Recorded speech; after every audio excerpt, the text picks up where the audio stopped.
Hey YouTubers!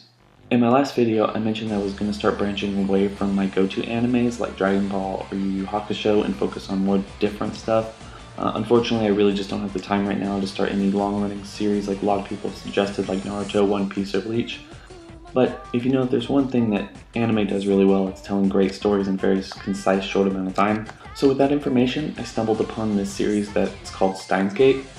Now before I get into all this, I just wanted to say that I just finished watching this series and I just wanted to share my thoughts on it. Kind of like a mini review, if you will.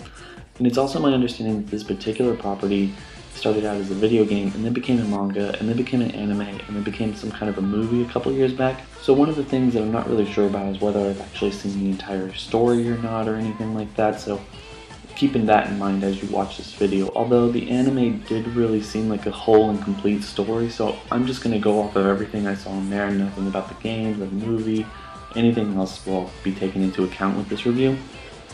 The series deals almost exclusively with the notion of time and time travel. You know, like every time travel story before it, the main themes are cause and effect, in which the protagonist has to go backwards in time in order to alter the future.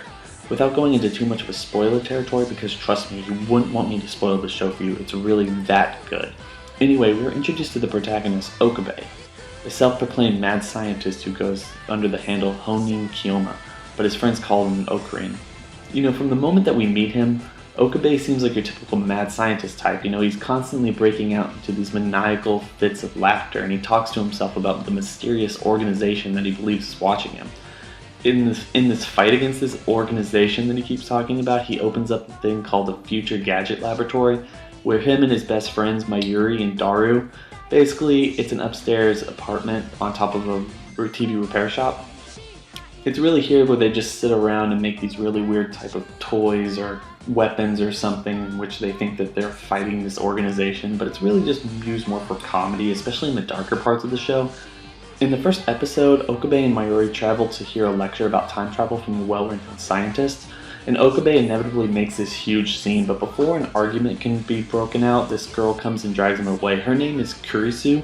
She confronts Okabe for these actions that we have like no real recollection of, and Okabe simply like pushes her aside and assumes that she's either crazy or that she's in awe of his vast intelligence and everything like that.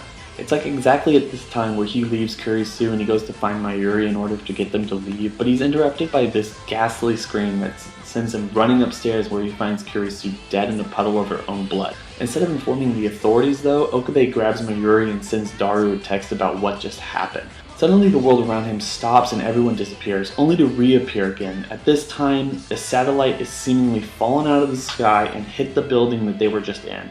Personally, I don't care to give up much more than that, because Steins is one of those shows that you need to go in knowing very little about in order to get the full extent and enjoyment out of it. So I'm going to leave it at that. That's basically the first 7 or 8 minutes of the opening episode. So believe me when I feel like I've said I have spoiled nothing, and it's definitely enough to get you interested in what you're about to see.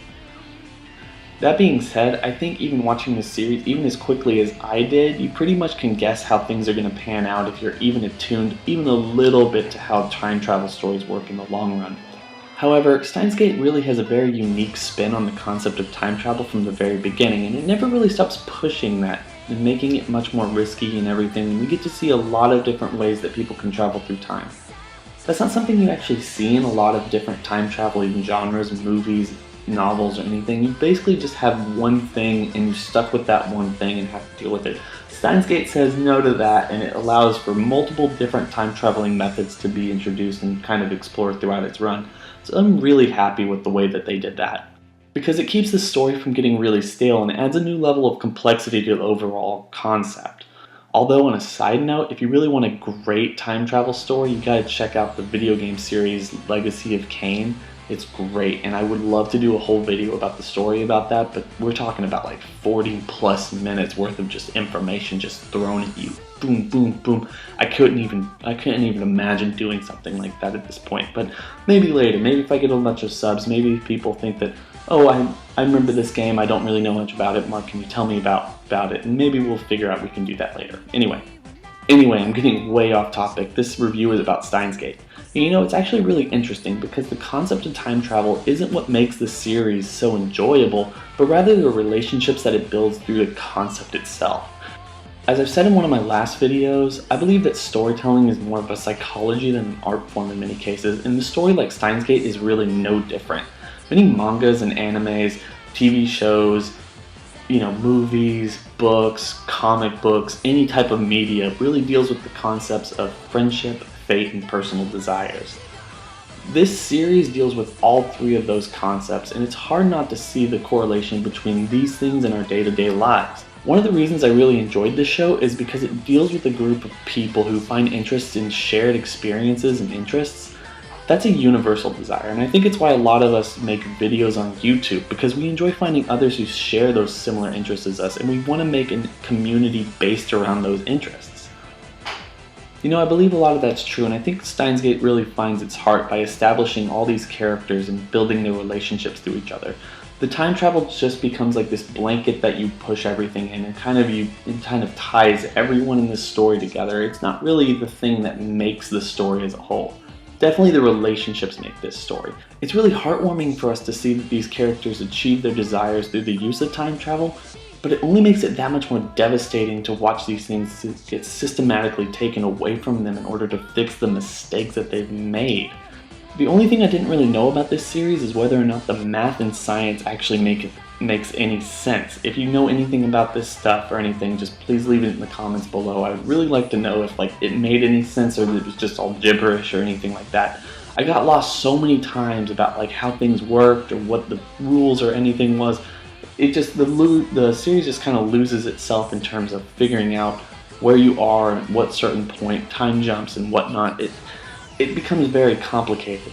That being said, Steins Gate actually shuns its own explanations throughout the entire series. They play it off as more of a joke than any other thing, and with the way that time travel works in most media, that makes a lot of sense. You don't want to bog the audience down with too much science mumbo jumbo or anything where we get lost in it. And the stuff that was explained, I kind of started getting lost in anyway.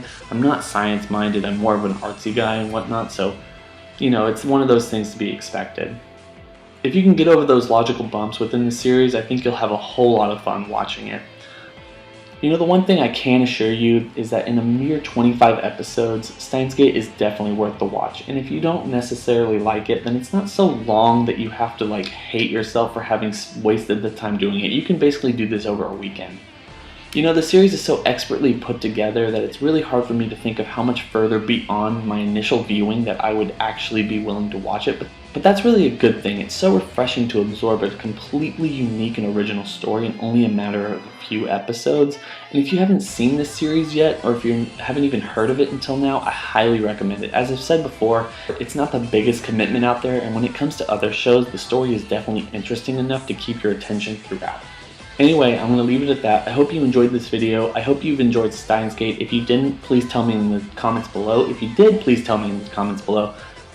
Don't forget to rate, comment, and subscribe, and I'll see y'all later.